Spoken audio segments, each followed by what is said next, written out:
Everyone, and welcome back to another episode of Duelyst. My name is Scarzig, and today we're running Magmar.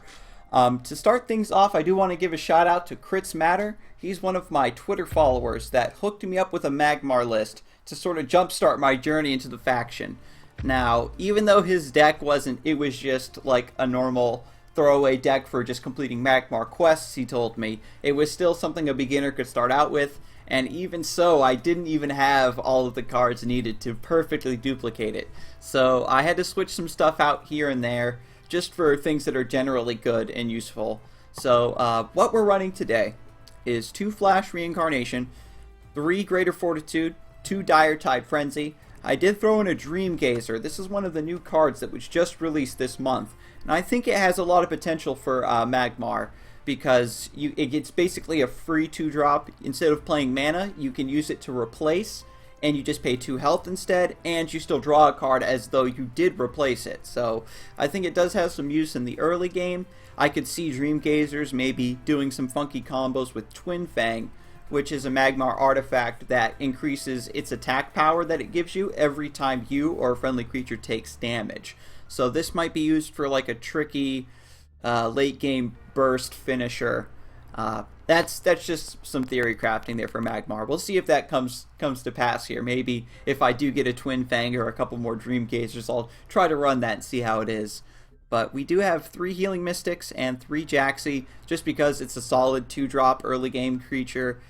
Even though the Mini Jax does interfere a little bit with natural selection, I figure it's just there as a magnet for removal mostly, and if you do get the Mini Jax off, we do have Greater Fortitude and whatnot to buff it and get some value. So either way, I don't think it would be too worrisome with the natural selections, but it's just there for general usefulness and early game creatures for Magmar. I do have a Rust Crawler in this deck as well, because Magmar, I do know, has trouble removing artifacts, so this will be good, to peel off that Arclight Regalia or something like that you normally wouldn't be able to deal with. I'm running 3 Young Silithars, of course, just a basic 2-drop sticky 2/3 for Magmar. And I do have a Crossbones in this deck as well, just another tech card for dealing with ranged, deals with Mechazor, so it's just there just in case. Now we're getting into the real meat of this deck. I've got 3 Saberspine Tigers, 2 Adamantite Claws, 2 Elucidators, so a lot of face damage, a lot of rush here.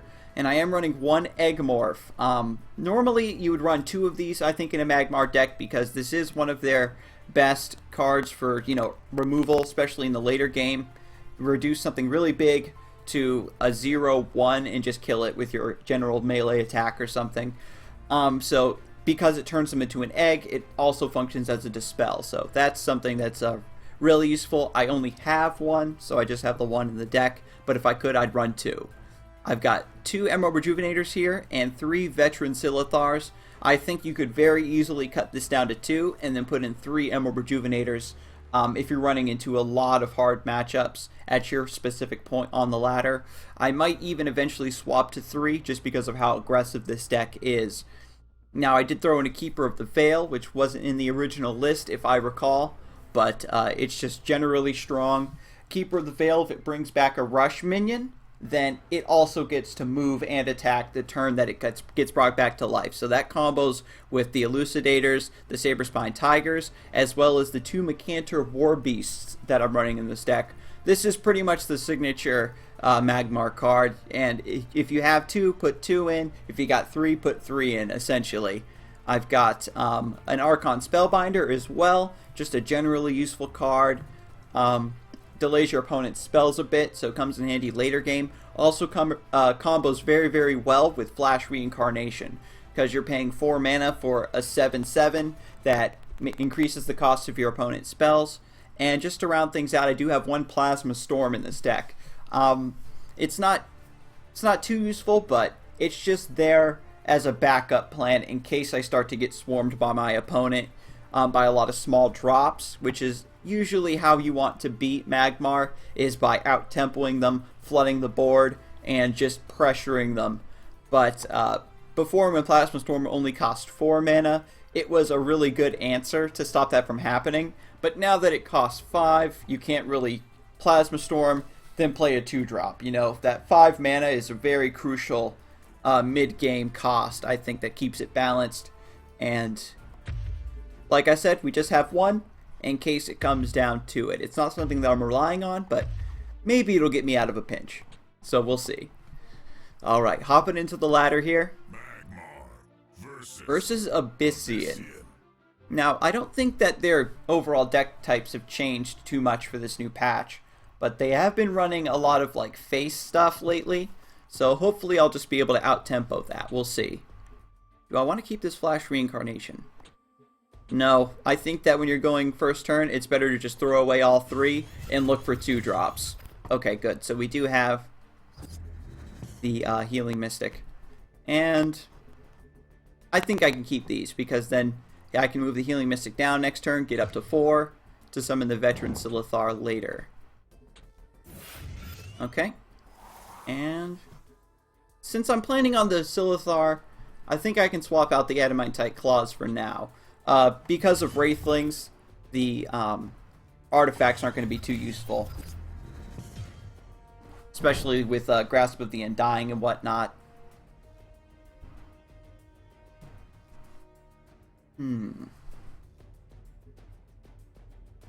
The summoning animations are really cool. That's a really nice touch that they added this patch.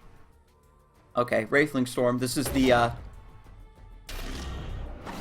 dream opening for Abyssian. You play Wraithling Storm, you get 1, 2, 3 Wraithlings to take both these mana tiles, and then you get to summon a 2-drop. And Primus Fist, that makes it really good. Now I'm hurting. I really want that Dire Tide Frenzy now. Natural Selection. Man, that's not really going to help me. I could take out a Wraithling, I guess. Flash Reincarnation does combo with the Veteran Lothar. Yeah, so I guess we'll go that route. We'll just attack this Primus Fist.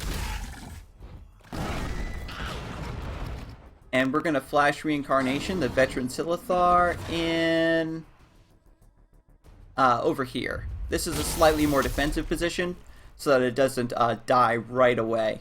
He'll have to trade this top Wraithling to get it weakened. So I think that that's pretty decent considering my opponent pretty much had the dream opening. Dire Tide Frenzy would have been really nice to draw right there, I think. Get a bit more value. But based on what positioning we have here, my opponent could move the Wraithling up to still get this mana tile. If he decides to, on any other course of action, I might still be able to get this. We'll see. No, he's going to take it. Alright, so when your opponent gets all 3 mana tiles, you're usually in for a world of hurt. Okay, so he's going to use the Night Sorrow to take out the Veteran Lothar. Wraithling can come up and break the egg. That's fine by me. That's 6 damage that my general doesn't have to take. So I think that that's all in all a pretty good trade. And I do have Keeper, but I'm only getting up to 4 next turn because he took all the mana tiles. So I might hold Keeper because it has a chance to bring back a Veteran Lothar 50-50.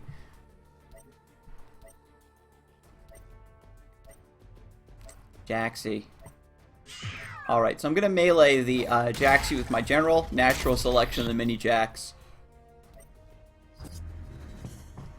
And that's 2, 4. So I can keep Keeper of the Veil for next turn. Play on curve.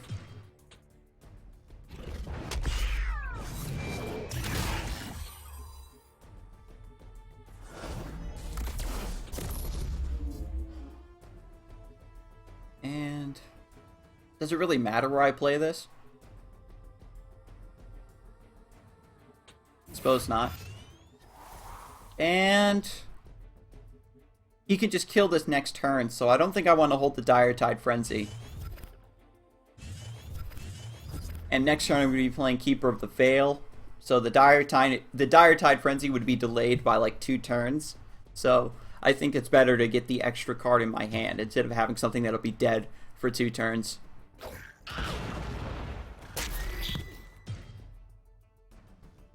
And now I have Greater Fortitude, which is probably a bit better. now that the board has evened out a bit. My opponent does have 5 mana. He could have stepped back, attacked, and then played like Shadow Dancer or something up here. And since he didn't move before he attacked, it tells me that he doesn't have that. Probably just another Wraithling Swarm. That's fair. Wraithling Swarm into maybe another Primus Fist or some other 2-drop. But he's going for the full surround. Okay, that's fine. Don't need Adamantite Claws because it's just going to trade into these Wraithlings. And I guess we just go Keeper of the Veil and cross our fingers for Silithar Elder. Excuse me, Veteran Silithar. Healing Mystic. I'll take it. Alright. So right now my opponent has 3 Wraithlings, which aren't too threatening on their own, but they do enable a lot of Abyssian plays. He can Ritual Banishing to take out the Keeper of the Veil. Or he can just Demonic Lure, get it out of the way. So we'll see what he's planning on. Alright, so he's taking out the Healing Mystic. Maybe trade 1 Wraithling and then Night Sorrow Assassin this guy. Oh, Vorpal Reaver. Okay. So Vorpal Reaver has Celerity, so it can attack twice. And then once it dies, it summons 6 Wraithlings. This thing is actually pretty good. So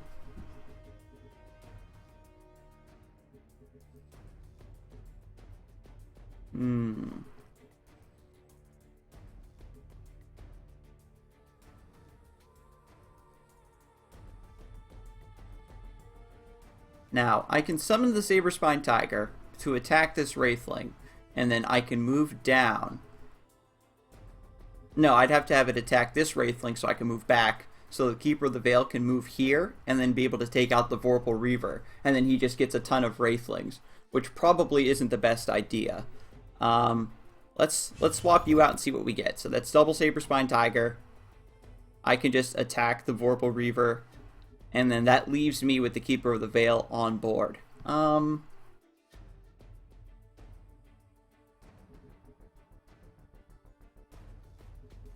You know, I don't think that's worth it. So we're gonna go this route. We're gonna attack, move you away, Greater Fortitude. He gets to attack this guy. Gets to live with 1 HP, and we're gonna flash Reincarnation the Emerald Rejuvenator, and ran out of time, so I couldn't attack that Wraithling. Dang, that's probably for the best. Just keep that 1 HP. So now my opponent has a lot of stuff to work with, but I have some decent bodies. So 1, 2, 3, 4. He can trade Wraithlings to clear my board and still be left with 3 Wraithlings.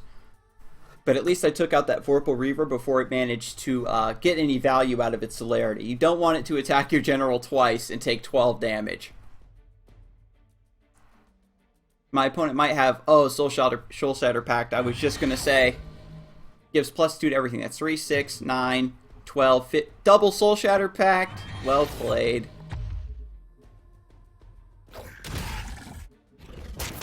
Five, 10, 15, 20. Ugh. It was... You know, I didn't even think of the Soul Shatter Pact until it was too late. I could have left the Vorpal Reaver alive, I think, and just taken that 12 damage. If he would have went double Soul Shatter Pact, he would have gotten... That'd be 6, 7, 8, 9, 10. That would have been 20 damage. He would have killed me anyway with slapping me in the face with the Vorpal Reaver and then a general attack. So he had me. I didn't have anything to deal with that Vorpal Reaver. Goodness. Maybe I could swap in some Ephemeral Shrouds. But we'll keep going. I don't want to judge this deck too early. Plus, I'm just starting out. I think that running an ultra-aggressive Rush deck might be just weak to Abyssian. But versus Vitruvian, I think that that's a lot better of a matchup for us. Because they like to play defensive, and I'm just going to be pressuring him on his side. Alright, so we don't want those 4 drops. We're looking for a 2 drop. Come on. Rust Crawler, that comes in handy in case he drops the Wildfire Ankh, which is their blast artifact. So let's get this party going. My opponent was really able to just outplay me with that Wraithling Swarm. Got all 3 mana tiles. That always sets you behind so much. Ooh, summons the Pyromancer forward. That's not a very good play. Honestly, if you can't summon the Pyromancer in a spot where it's not going to just die for free the next turn, then you should just leave it.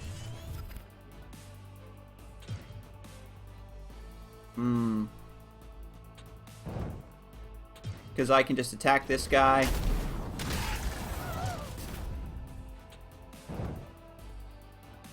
Move down. 3, 4. Actually, I can get up to 5 this turn. So what I'll do is I'll summon the Saberspine Tiger to take this mana tile.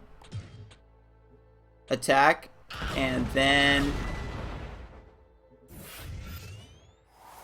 we've got pressure. Okay.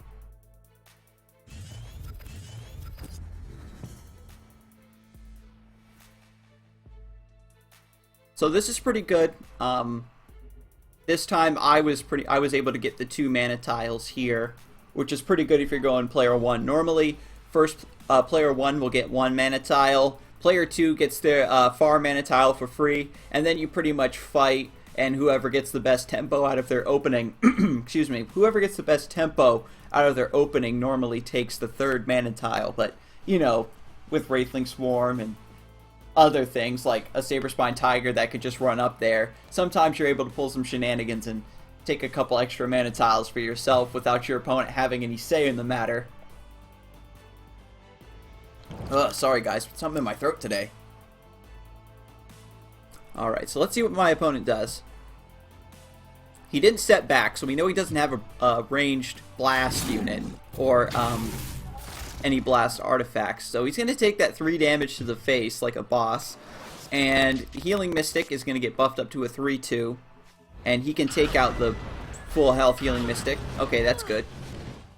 And then summons... Ooh, okay. That's decent. He can use that to take out the Healing Mystic. Okay, so...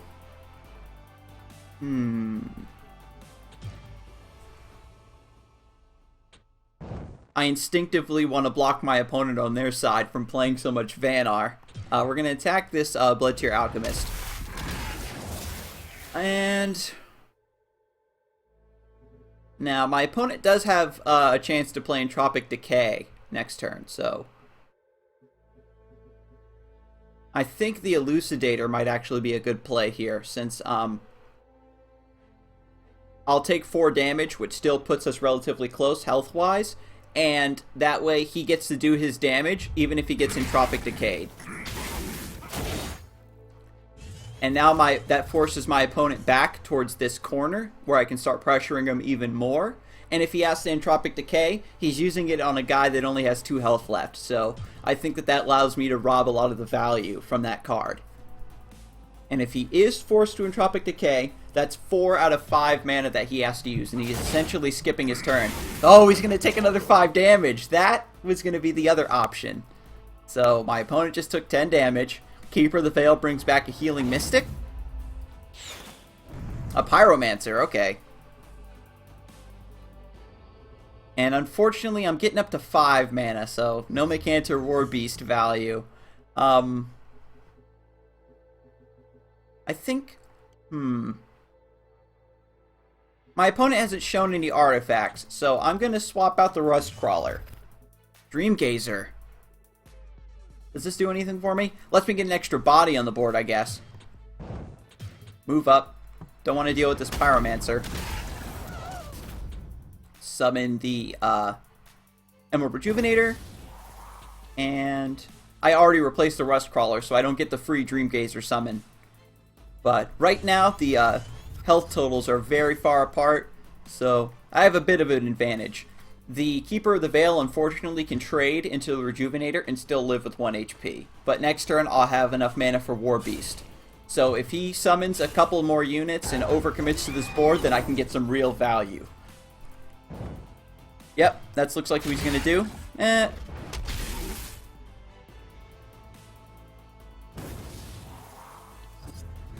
Okay, so I can hit...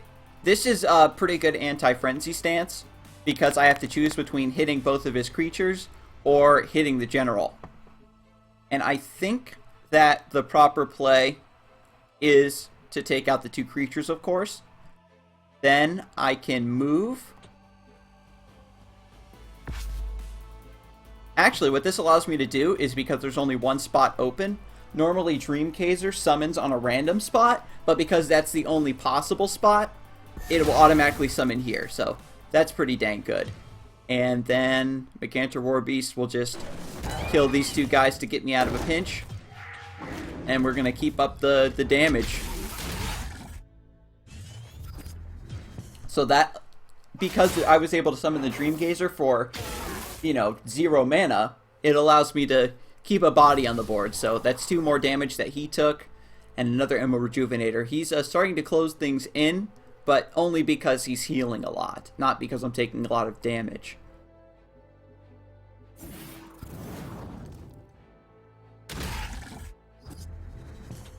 Rust Crawler, Greater Fortitude, 4, 5, 6, 7, 8.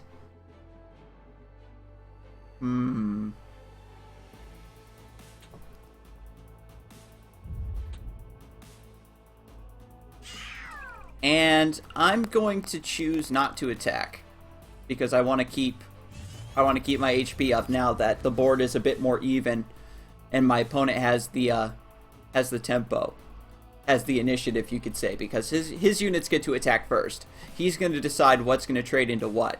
Luckily, because Veteran is 4/5, it can hang on after the Emerald Rejuvenator kills it. Okay, so that makes it a 5/5. Okay, that's fine. It'll still become an egg, so he'll have to attack it with the Blood Tier Alchemist or his General. That's 2 more damage that I don't have to take.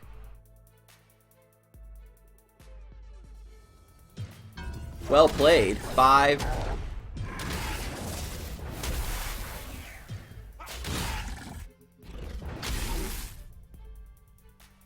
Saberspine Tiger. Into Rasha's Curse. Dang, well played. Yeah, so we were able to pressure our opponents very well there, but he just was able to hang on with the Emerald Rejuvenators and then crush us with base damage. Ugh, that's really rough. Alright, that's fine. That was, not gonna lie, that was well played. So let's go back in and see if we can pull out a win for this episode. Alright, so versus another Abyssian player.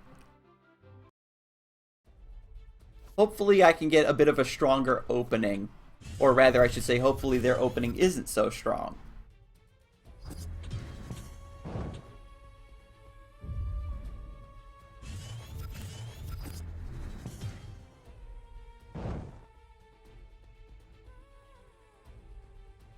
Flameblood Warlock. Okay, so this is face Abyssian.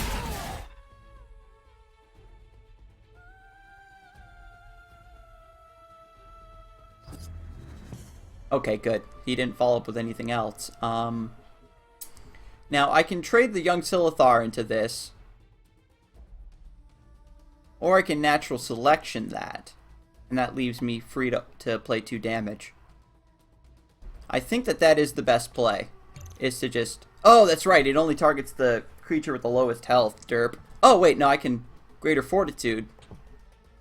Aha. Then natural selection.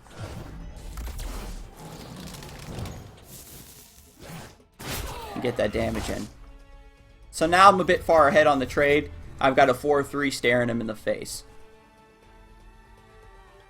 I'm not too worried about face Abyssian because this deck is very aggressive and I can respond in kind. Thermal Shroud makes him into a 2/1, which is fine.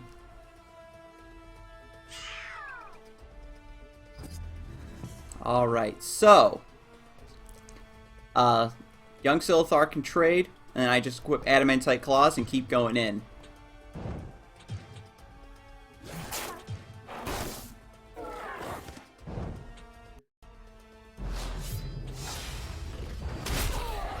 Because if you want a face race, then I'm all for it.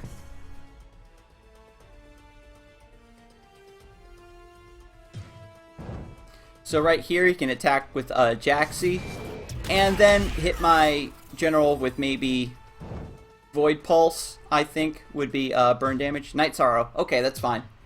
Takes out that charge. Jaxi died, so I can natural selection the mini Jax. Not a big problem at all. And I also have the Elucidator waiting to go. Alswin Lore Master. What does that give him?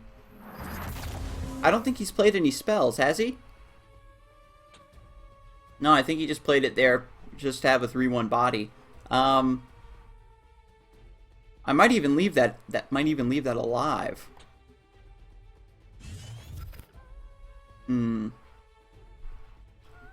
Elucidator, Greater Fortitude. That's 5, 6, 7, 8, 9. Ah. That leaves me just off of lethal. And then with taking the 4 damage, that would be 8, 3, 4, 5, 6. So if he has Soul Shatter Pact, then I would die. Dang, that's rough. So I guess we have to do the smart thing.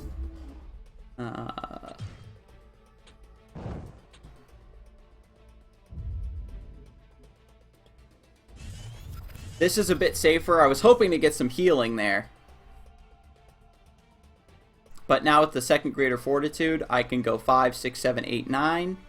And maybe finish this off next turn. Repulsor Beast. That moves this out of the way, so he can hit me for 3.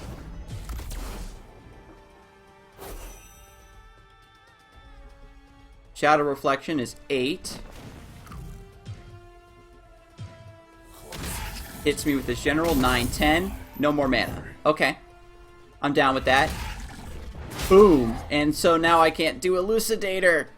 Ah! Dang.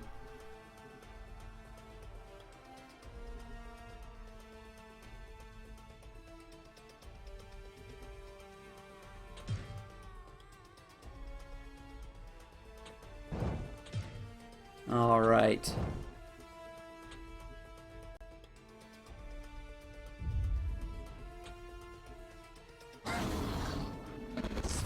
Not looking good, boys. I died a Void Pulse. I died a Night Sorrow Assassin. I died to Saberspine Tiger. Demonic Lore. Ah, GG.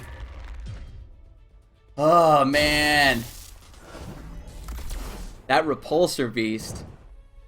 I thought I could out-tempo him, but I lost the tempo game. Dang. I think swapping out Veteran Silithar for a third Emerald Rejuvenator is probably best, because every single time I kind of needed a bit of healing, I would draw a Veteran Silithar. So I think that each of those times, if it was an Emerald Rejuvenator instead, I might have been able to last another turn and pull things out. Ugh. Man, but I suppose that me getting stomped the first few sets of matches is always tradition when I start out a new faction. So thanks for tuning in, and hopefully I can give you a better showing next time. I'll cook up some other decks and see what I can come up with in the meantime. But again, thanks for tuning in, and I'll see you next time. You have a good one.